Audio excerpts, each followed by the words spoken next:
Paulo disse: já é hora de despertarmos do sono, porque a nossa salvação está agora mais perto de nós do que quando aceitamos a fé. Se há na terra um povo que pode tornar suas palavras do apóstolo, é que conhece o tempo, esse povo é o povo adventista. O amor é a essência e a maior súmula da lei. O supremo princípio guiador de uma vida convertida, semelhante à de Cristo. Sem amor não há cristianismo. Pois o apóstolo diz: aquele que não ama não conhece a Deus, porque Deus é amor. Está em 1 João capítulo 4, versículo 8. És morno, que nos diz aquele que conhece o nosso coração. Não és frio nem quente. Oxalá foras frio ou quente. Assim, porque és morno e não és frio nem quente, vomitar-te-ei da minha boca. Está Apocalipse capítulo 3, versículo 15 e 16. É o povo do tempo do fim. Estamos a falar do povo de Laodiceia. Não há dúvida de que temos chegado à própria véspera da hora suprema, em que de este chamado para uma conversão genuína e uma reforma cabal na vida de cada um de nós deve ressoar por todos os cantos de Sião. Este que a serva do Senhor, por autoridade divina, estabeleceu, faz anos, nos seguintes parágrafos inspirados. Necessidade de uma reforma. Um revivamento da verdadeira piedade entre nós, eis a maior e mais urgente de todas as nossas necessidades. Buscá-lo deve ser nossa primeira ocupação. Importa haver diligente esforço para obter a bênção do Senhor. Não porque Deus não esteja disposto a outorgá-la, mas porque nós encontramos carecidos do preparo para recebê-la. Nosso Pai Celeste está mais disposto a dar seu Espírito Santo àqueles que lhe o peçam, do que pais terrenos o estão a dar boas dádivas a seus filhos. Cumpre-nos, porém, mediante confissão, humilhação, arrependimento e fervorosa oração, cumprir as condições estipuladas por Deus em sua promessa para conceder-nos sua bênção. Querido Jesus, aos teus pés hoje quero depor a minha vida, os meus pecados, as lutas, tudo aquilo que sou, senão somente pó.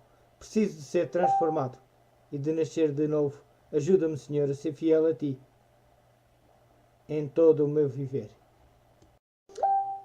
O povo de Deus não suportará a prova a menos que haja um revivamento e uma reforma entre o povo de Deus. Mas esta deve começar sua obra purificadora entre os ministros. Ou seja, uma reforma dentro da igreja, não outra igreja. Será também esse tempo um tempo de angústia moral. Durante esse tempo não haverá mediador. Se houvesse em sua vida faltas não confessadas ou pecados imperdoados, estariam perdidos. Passam, pois, por uma hora de incerteza e aflição.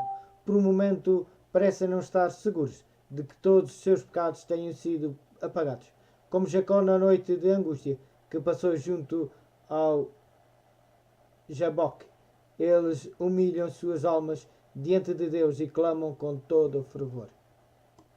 Os 4 anos de Apocalipse que estavam sustendo os ventos os soltarão de maneira que se desencadearão furiosamente todas as paixões humanas e sobre os ímpios cairão as 7 últimas pragas.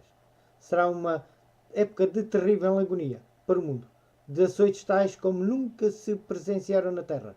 Não fosse o facto de serem essas pragas locais e não universais, o mundo inteiro ficaria despovoado. Contudo, os filhos de Deus não sejam afetados pelas pragas.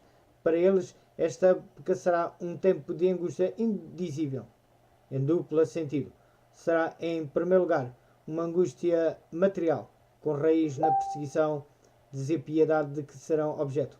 Embora alguns tenham de perder sua liberdade e passem dias difíceis em celas e calabouço, a presença de Cristo e de seus anjos converterão esses lugares em mansões de luz. Muitos deles andarão fugitivos em lugares afastados, mas defendidos e assistidos pelos anjos de Deus. Como fator de assunto, porém, e em certa medida preparatório destes acontecimentos, ocorrerá dentro da Igreja de Deus um movimento de reformulação da vida. fruto em grande parte da pregação da mensagem da testemunha fiel.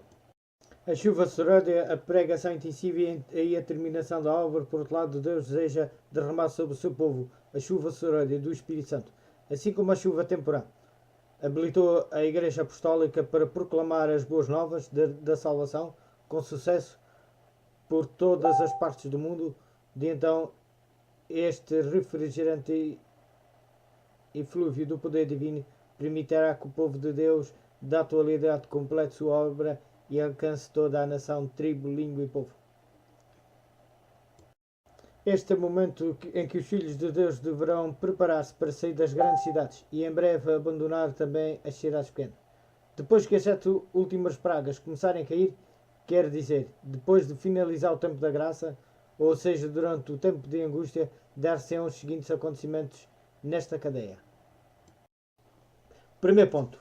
A imagem da besta.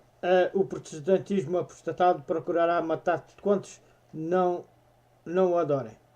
Sairá um decreto de morte para os que observam o sábado, escusados que serão de inimigos da lei e da ordem e causadores de todas as calamidades que sacodem a terra, as pragas.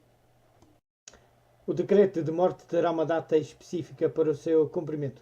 Quando for promulgado, os filhos de Deus sairão de todos os centros povoados, inclusive das pequenas cidades, e se refugiarão nos bosques, nos desertos, nos lugares escarpados, onde contarão com a especial proteção de Deus e a assistência dos anjos, os quais lhe proverão alimento.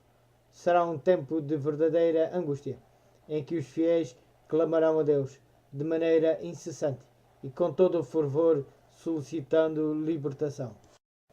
Os poderes aliados na luta contra Deus, sua verdade e seu povo serão o dragão, a besta e o falso profeta. Apocalipse, capítulo 16, versículo 13. O dragão representa Satanás, neste caso particular, trabalhando por intermédio do espiritismo sob todas as suas formas, pagã, agindo nas modalidades do culto pagãos e de superstição cristã, amalgamando-me com os cultos protestantes ou católicos por meio de milagres e na base da doutrina comum da imortalidade da alma. Na base da doutrina comum da imortalidade da alma, científica sob o nome de parapsicologia e outras denominações. A besta é o papado e a Igreja Católica, e o falso profeta é o mesmo poder que é representado pela imagem da besta, isto é, pelo protestantismo apóstata confederado.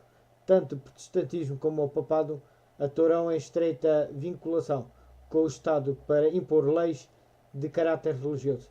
Esta união de Igreja e Estado se estenderá por todo o mundo.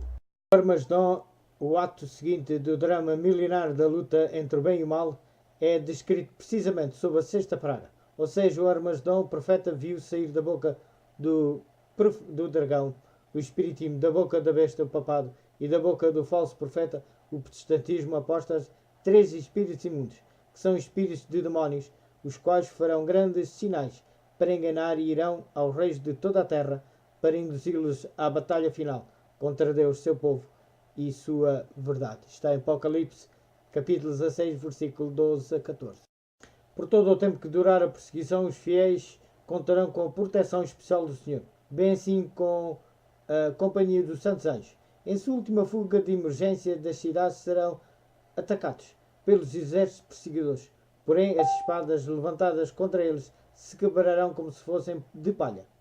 Serão defendidos por anjos que atuarão com aparência de guerreiros poderosos. Seu pão e suas águas também serão providas de maneira admirável. No tempo em que expirar o prazo e dever cumprir-se o decreto de morte ditado contra eles, o Senhor os livrará miraculosamente, paralisando os ímpios com tremenda comoções no céu e na terra, e com extraordinária desagradação dos elementos da natureza.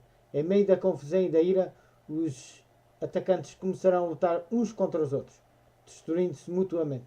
Ouça a voz de Deus e ocorre logo uma ressurreição especial, pouco antes de aparecer nos céus o majestoso sinal do Filho de Deus.